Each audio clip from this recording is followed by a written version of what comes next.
Bonjour, Chef Pascal. Let me give you a few tips on charcuterie. One of the things you're going to need is equipment that is in good working conditions and clean and sharp as much as possible.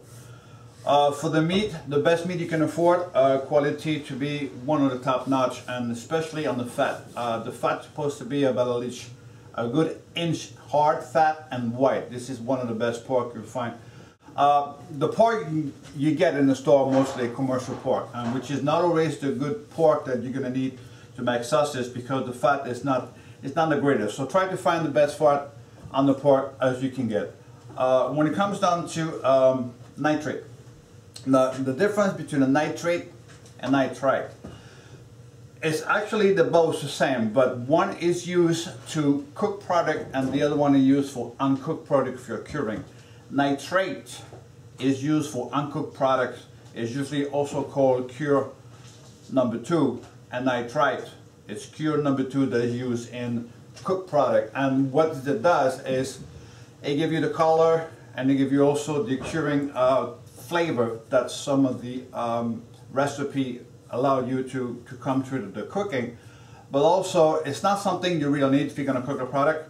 So you can easily do without it, but you will not have that pink color that's come with it. Another thing that you want to use, I like to use what we call Tender Quick, which is a mixture of nitrate, nitrite, and salt mix. So if you substitute in your recipe the same amount of salt that you have and use a Tender Quick, you have everything that you need for cooked or uncooked products. So I will recommend that product, which I use most often. Another tip you want, when I use the salt, I like to use sea salt. Sea salt will dissolve pretty much easily in the meat, and also it has the saltiness that I require for my recipes, which when I use it I add about 18 grams per kilo, and this is a standard that I go by in all my charcuterie product.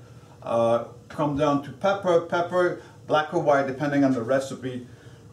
I use about 2 grams per kilo on pretty much all my recipes, except some of the recipes with a little bit more of a stronger peppery flavor. When it comes down to spice, well, spice is up to you. You can use 1 to 2 grams, and you can make a mixture of spice, and that's a matter of personal choice depending on how strong you want the product to be. Fresh herbs, it's the same thing, it's a matter of personal choice, but I like to not use any fresh herbs when I make dry product, because it brings some unwanted bacteria for the product, and it's not something you want to do, so you may want to use dry herbs for that. And it's about what you need to know to begin a good charcuterie product. Thank you.